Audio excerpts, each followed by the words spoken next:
একটা কথা বলি, মনে রাখবেন, অন্যের চোখের পানির উপরে নির্মিত ঘর কখনো সুখের হয় না।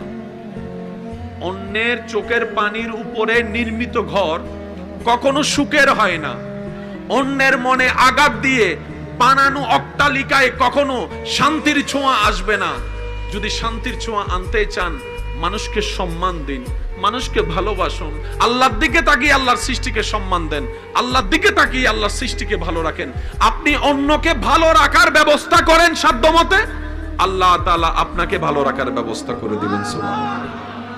আল্লাহ পাক বলছেন, আমি চাইলেই দুঃখ সুখ হবে, আমি চাইলেই অশান্তি শান্তি হবে। তা আমি চাইবো কখন জানো?